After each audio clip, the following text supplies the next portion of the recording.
বন্ধুরা, গত পর্বে আপনারা দেখেছিলেন সন্ধ্যা নাগাদ আমরা বেতলা ন্যাশনাল পার্কের ট্রি হাউসে এসে চেক ইন করেছিলাম। গত দুটি পর্বে আমরা এক্সপ্লোর করেছিলাম নেতারহাট এবং পালামৌয়ের প্রতিটি সুন্দর সুন্দর জায়গা। আমরা মূলত ছিলাম ঝাড়খণ্ড রাজ্যের লাতেহার জেলায়। এখন আমরা চলে এসেছি পালামৌ জেলায়। আমাদের এই তৃতীয় পর্বটি বেতলাকে নিয়ে। সাফারির সমস্ত ডিটেলস তো থাকছেই, তার সাথে আপনারা জানতে পারবেন বেতলাতে কি কি আরো দেখার আছে। চলুন তবে শুরু করা যাক আমাদের পালামৌ ভ্রমণ সিরিজের তৃতীয় পর্ব। মর্নিং ফ্রেন্ডস, এখন সকাল প্রায় 8টা। আজকে 11ই ডিসেম্বর 2023। আপনারা দেখেছিলেন কালকে মানে সন্ধ্যের দিকে আমরা এই বেতলা ন্যাশনাল পার্কে এসে ঢুকেছিলাম। আর কালকেই বলেছিলাম আমরা থাকছি এখানকার ট্রি হাউসগুলোতে। তো এদের ট্রি হাউসে যে অ্যাকোমোডেশন আছে 10টা রুম আছে, তার মধ্যে 6টা রুম আমরা বুক করেছি। কালকে রাত্রির দিকে আসাতে ট্রি হাউসের বাইরে বা আশপাশের যে অ্যাম্বায়েন্সটা আপনাদের দেখাতে পারিনি। আজকে দেখিয়ে দিচ্ছি, রুমটা কালকেই দেখিয়ে দিয়েছিলাম। এই দেখুন, এখানে একটা কটেজ আছে, ট্রি হাউস আছে। এদের প্রত্যেকটা ট্রি হাউসে 2টো করে রুম আছে, ডাবল বেডরুম। এই 3টেতে আমরা আছি। এইটা একটা, এইটা আর এইটা। আজকে আমাদের প্ল্যান হচ্ছে আমরা একটু পরে জাস্ট বাইরে ব্রেকফাস্ট করব। ব্রেকফাস্ট করে আমরা বেতলার যে সাইট সিইংগুলো আছে সেগুলো আমরা এক এক করে আজকে করে নেব। আর বেতলা মানেই হচ্ছে সাফারি। আমাদের আজকে ইভিনিং সাফারিটা আমরা করব এখানে। সাফারি টাইমিংগুলো আমরা বলে দিই আপনাদের। সকালের সাফারি 6টা থেকে 10টা, 1 ঘন্টা করে সাফারি ওনাদের। 6 জন একটা গাড়িতে অ্যালাউ করেন। আর বিকেলের সাফারি হচ্ছে 2টো থেকে 5টা। এর মধ্যে যে কোনো স্লট আপনারা নিতে পারেন, বুক করে নিতে পারেন।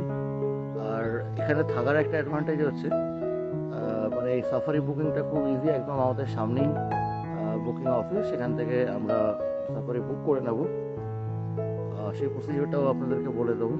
তো আপাতত আমরা আজকের যে ভ্রমণ মেনু তাতে বেরিয়ে পড়ছি। এখন সকাল 8টা বাজে। সঙ্গে থাকবেন। বেতলায় যা যা আপনারা ঘুরে দেখতে পারেন সব আপনাদের সাথে আজকে আমরা শেয়ার করব। বেতলার প্রধান ফটকের বাইরেই রাস্তার ঠিক উল্টো দিকে পাবেন এই দোকানটি। গরম গরম পুরি সবজি দিয়ে এখানেই আমরা সেরে নিচ্ছি আজকের ব্রেকফাস্ট। সঙ্গে অবশ্যই চা। এনাদেরকে বলে দিলে এনারা দুপুরের বা রাত্রের খাবারও বানিয়ে দেবে আপনার পছন্দ মতন, এবং ডেলিভারি করে দেবে আপনার থাকার জায়গায়। সামনের এই গেট যেটা দেখছেন, এটা পালামৌ ফোর্ট যাওয়ার পথ। ব্রেকফাস্ট সেরে আমরা এখন আজকের ভ্রমণে। বেতলা ফরেস্টের প্রধান ফটক থেকে বেরিয়ে ডান দিকে কিছুটা এগোলেই আপনারা পেয়ে যাবেন এই গেটটি। ফোর্ট তো আমরা দেখবই, তবে তার আগে এখন যাচ্ছি কমলডাহ তালাও। ফোর্ট যাওয়ার বড় রাস্তা থেকে ডান দিকে মোড় নিয়ে কাঁচা রাস্তা দিয়ে জঙ্গলের মধ্যে দিয়ে এই পথ বেশ অ্যাডভেঞ্চারাস আর খুব মনোরম। বন্ধুরা, এটা আমাদের ফার্স্ট স্পট আজকে। আমরা এখন দাঁড়িয়ে আছি কমলডাহা লেকের সামনে বা কমলডাহা তালাব। আর এই অ্যাকচুয়ালি এই তালাবটার একটা হিস্ট্রি আছে। এখানে পালামৌতে 1613 খ্রিস্টাব্দে চেরো রাজাদের আধিপত্য ছিল, এবং এই পুকুরটা ছিল চেরো রাজত্বের সময় রানীরা এই পুকুরে স্নান সারতে আসতেন, এবং পুরো পুকুরটা পদ্ম ফুলে ভর্তি ছিল। এই পদ্ম পুকুর থেকেই নাম হয়েছে কমলডাহা লেক। এখন অবশ্য পদ্ম কোথাও দেখতে পাচ্ছি না, কয়েকটা শালুক হয়তো ফুটে আছে। আর এটা একদম চারিদিকে জঙ্গলে ঘেরা একটা লেক। এনভায়রনমেন্টটা খুব সুন্দর। তবে হ্যাঁ, এখানে আরেকটা ব্যাপার, এখানে কিন্তু দিনের আলো পড়ে যাওয়ার পরে এই লেকে আসা বারণ, কারণ এই জায়গাটা এখনও ডিস্টার্বড আছে, চারিদিকে জঙ্গল। আমরা এখানে এখন কিছুটা সময় কাটাবো, কাটিয়ে আমরা ফোর্টের পথে রওনা দেবো। সঙ্গে থাকবেন। কমলডাহ তালাও থেকে আমরা এখন পালামৌ দুর্গের পথে। বন্ধুরা, আমরা এখন পৌঁছে গেছি বেতলার ওল্ড ফোর্ট, যেটা ওল্ড ফোর্টের সামনে। তো আমরা এখন ওল্ড ফোর্টটা ঘুরে দেখবো। চলুন এবার ভেতরটা একটু দেখেন।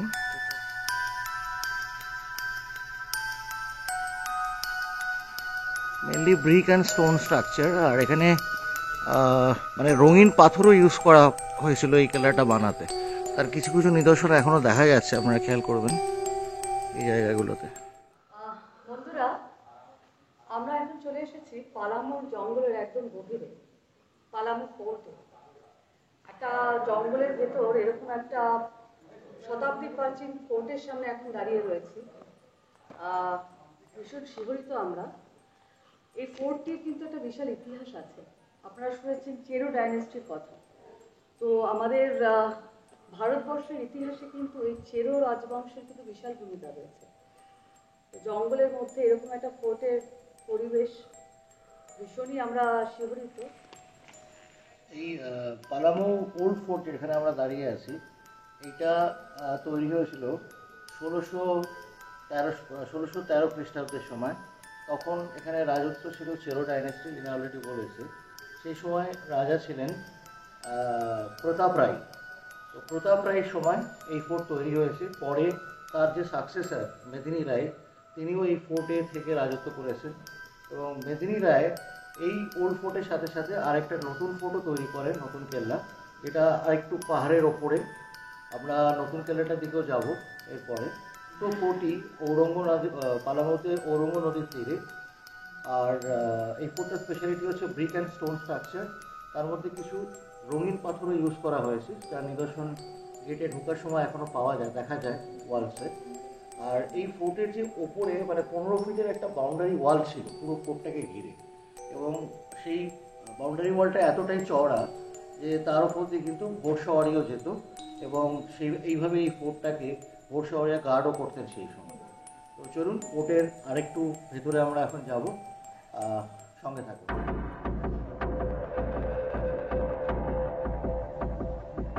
এখানে এই পাতকুয়াটা আপনারা পাবেন, বিশাল গভীর পাতকুয়া। গাছের শেকড় দেখুন একদম চলে গেছে নিচ অবধি। অদ্ভুত একটা স্ট্রাকচার, মানে এই পুরনো গাছ যেন ইতিহাসকে আঁকড়ে ধরে এখনো সেই ইতিহাসের কথা বলে চলেছে। মানে নিচে আর দেখা যাচ্ছে না, একটা স্টেজের পরে এতটাই গভীর। আর পাতকুয়োর ব্যাপ্তিটাও কিন্তু অনেকটা, মানে ডায়ামিটারটা পুরো একদম গভীর অরণ্যের ভেতরে। অদ্ভুত একটা এক্সপিরিয়েন্স হবে আপনারা এখানে।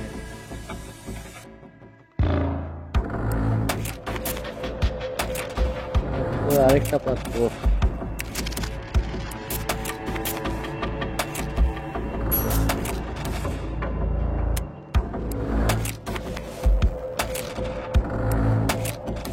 এই পথে গেলে আপনারা একটা সুড়ঙ্গ পাবেন সামনে। ওদিকে এগোনো যাচ্ছে। কেল্লা মানেই হচ্ছে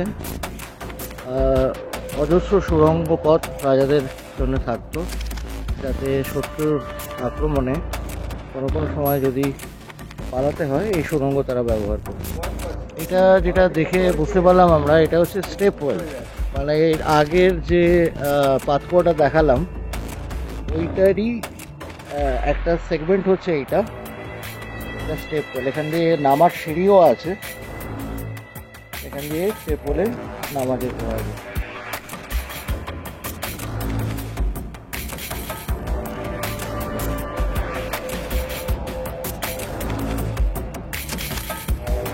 চলুন এবার দুর্গের ওপর দিকে ওঠা যায়।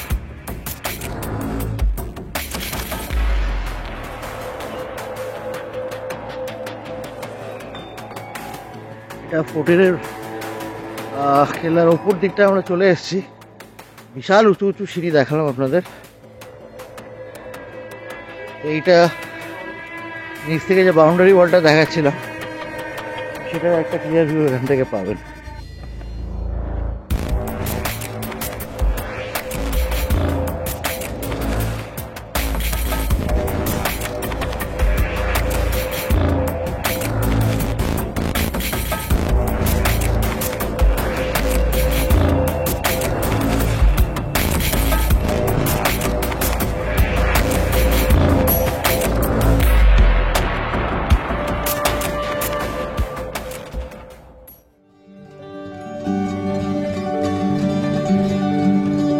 সামনের যে কাঁচা রাস্তাটা পাহাড়ের উপর উঠে গেছে ওটাই নতুন কেল্লা যাওয়ার পথ। পাহাড়ের একদম মাথায় দেখুন ওই যে পালামু নতুন দুর্গ। পালামৌ দুর্গ দেখে আমরা এখন কেতকি সঙ্গমের পথে। ফোর্টের দিকে আসার সময় আমরা বেতলা ন্যাশনাল পার্কের প্রধান ফটক থেকে বেরিয়ে ডান দিকের রাস্তা ধরেছিলাম। কেতকি সঙ্গমের রাস্তাটা কিন্তু ঠিক তার উল্টো দিকে। বেতলা ন্যাশনাল পার্ক থেকে কেতকি সঙ্গম প্রায় 12 কিলোমিটার পথ। এই তো আমরা এসে গেছি কেতকি সঙ্গম। বন্ধুরা, আমরা এখন দাঁড়িয়ে আছি কেতকি সঙ্গমে। এককালীন বিহার, অধুনা ঝাড়খণ্ডের লাটেহার জেলায় অবস্থিত এই কেতকি সঙ্গমের সাথে কিন্তু আমাদের বাঙালিদের পরিচয় অনেক আগে। বরেণ্য ফিল্ম ডিরেক্টর সত্যজিৎ রায়ের সিনেমা অরণ্যে দিনরাত্রি দেখিনি এমন বাঙালি হয়তো বিরল। তো এই অরণ্যে দিনরাত্রি শুটিংও কিন্তু হয়েছিল এই কেতকি সঙ্গমের খুব কাছে। সেই বনবিশ্রামাগার যেখানে শুটিং হয়েছিল সেটিও এখানে রয়েছে। তো পুরোনো স্ট্রাকচার নেই, ওটাকে ভেঙে শুধু এখন একদম নতুন হাতে গড়ে তোলা হয়েছে সেই বনবিশ্রামাগার। সঙ্গম হচ্ছে অ্যাকচুয়ালি দুটো নদীর কনফ্লুয়েন্স, সঙ্গম। আমার ডান দিক দিয়ে বয়ে আসছে কোয়েল নদী নেতারহাটের পাহাড় থেকে, আর বাঁ দিকটা হচ্ছে ঔরঙ্গা নদী। তো এই দুটো নদী এসে এই জায়গাটায় মিলন হচ্ছে। তো একটাই কেতকি সঙ্গম জায়গাটির নাম। বিস্তীর্ণ মানে বালির চড়া, গাড়ি যেখানে দাঁড়াবে তার থেকে খানিকটা এসে পায়ে হেঁটে আসতে হবে নদীর একদম পুরো। নদীতে কিন্তু জল বর্ষাকাল ছাড়া খুব একটা গভীর থাকে না। জাস্ট উল্টো দিকে দেখুন একটা মন্দির দেখা যাচ্ছে। তো স্থানীয়রা এই মন্দিরটা পায়ে হেঁটে নদী পার করেও কিন্তু তারা ভিজিট করে পুণ্যার্জনের জন্য। আর যেহেতু শীতকাল, ডিসেম্বর মাস, বালির চড়াতে কিন্তু ছোট ছোট কচিকাচাদের পিকনিকেরও আসন বসেছে। তো আমরা ঘুরঞ্চলি টিম কিছুক্ষণ এই কেতকি সঙ্গমের এই বালিয়াড়িতে একটু সময় কাটাবো। এখান থেকে তারপর আমরা চলে যাব আমাদের আজকে যেটা থাকার জায়গা ট্রি হাউসে। তবে তার আগে আমরা ঘুরে দেখবো পালামোর একটা মিউজিয়াম আছে, সেই মিউজিয়াম। এর সঙ্গে থাকুন, চলুন কিছুটা এনজয় করা যাক এই কেতকি সঙ্গম। আমরা এখন ফেরার পথে। বেতলা ন্যাশনাল পার্কের প্রথম ফটক থেকে মাত্র 850 মিটার দূরেই আছে নেচার ইন্টারপ্রিটেশন সেন্টার। আমরা ওটা দেখে ট্রি হাউসে ফিরব। বন্ধুরা, আমরা এখন চলে এসেছি মিউজিয়াম, বেতলা মিউজিয়াম বা নেচার ইন্টারপ্রিটেশন সেন্টার। এখানে 15 টাকা করে হচ্ছে এন্ট্রি ফি। তো আমরা এখন গেট পাস করছি মিউজিয়ামের ভেতরে। এই নেচার ইন্টারপ্রিটেশন সেন্টারে ঢুকলে আপনারা পালামৌয়ের অরণ্য সম্বন্ধে একটা সামগ্রিক ধারণা পাবেন। মাটির ছোট ছোট মডেলের মাধ্যমে পালামৌ টাইগার রিজার্ভকে খুবই সুন্দরভাবে ফুটিয়ে তোলা হয়েছে। এই পালামৌ টাইগার রিজার্ভের চৌহদ্দিতে আছে প্রায় 200টি গ্রাম, তার মধ্যে 3টি একেবারে কোর জোনে। প্রায় 1 লক্ষ মানুষের বসবাস এই সমস্ত গ্রামে। মূলত ওরাও, চেড়ো, মুন্ডা, বিরজিয়া, পড়ুয়া, খেরওয়ার, অসুর এবং বীরহর আদিবাসীদের বাস এই সমস্ত গ্রামে। এছাড়াও এই সেন্টারে সংরক্ষিত আছে বাঘ, লেপার্ড, হাতি সমেত বিভিন্ন জীবজন্তুর কঙ্কাল। কাছের ভয়ানে রাখা আছে এই এলাকার বিভিন্ন বিষধর সাপের দেহাবশেষ।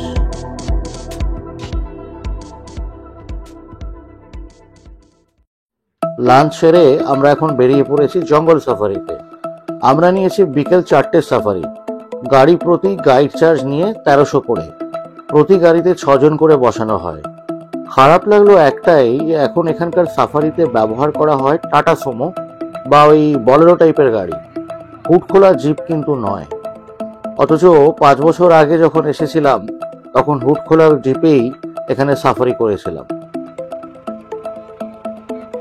কিছু দূর যেতেই দেখা হলো এই হাতিটির সাথে।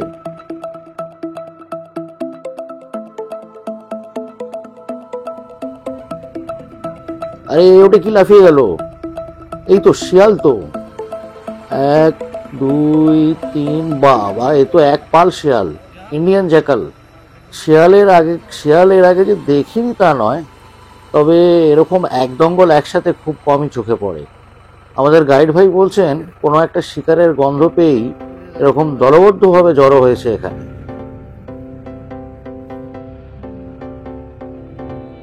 এখানে আমাদের গাড়ির আওয়াজ পেয়ে ওই দেখুন একদল লাঙ্গুর লম্ফজম্ফ শুরু করে দিয়েছে। ঝাড়খণ্ড রাজ্যের লাতেহার এবং পালামৌ জেলার ছোটনাগপুর মালভূমির বেশ কিছুটা অংশ জুড়ে এই বেতলা ন্যাশনাল পার্ক। আয়তনে প্রায় 1315 বর্গ কিলোমিটার ব্যাপ্তি এই পার্কের। 1974 সালে এটিকে টাইগার রিজার্ভ হিসেবে চিহ্নিত এবং ঘোষণা করা হয়। সামনে দেখুন একটা সম্বর রাস্তা ক্রস করে গেল।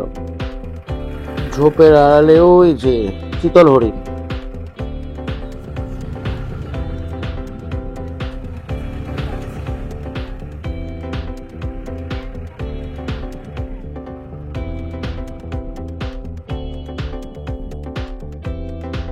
এই জায়গাটা ছিল বেসিক্যালি একটা hideout for wildlife photographers. এখন অবশ্য একেবারেই পরিত্যক্ত। ওপরটা এবং ঢোকার দিকটা লোহার জাল দিয়ে বন্ধ করে দেওয়া হতো। চিত্রগ্রাহকরা ক্যামেরা নিয়ে তাক করে থাকতেন সামনের জলাশয়ের দিকে ওই জানলাগুলো দিয়ে। একসময় প্রচুর বন্যপ্রাণী এই সামনের জলাশয়ে জল খেতে আসে। এখানে সাফারি হয় 1 ঘন্টায়। এখন প্রায় বিকেল 5:15। আমরা এখন ফিরে চলেছি ট্রি হাউসে। আমাদের পালামু ভ্রমণ সিরিজের বেতলার পর্বটি এখানেই শেষ। পালামু অভিযানের এই 3য় পর্বটি আপনাদের কেমন লাগলো অবশ্যই কমেন্ট করে জানাবেন। ভালো লাগলে লাইক ও শেয়ার করবেন।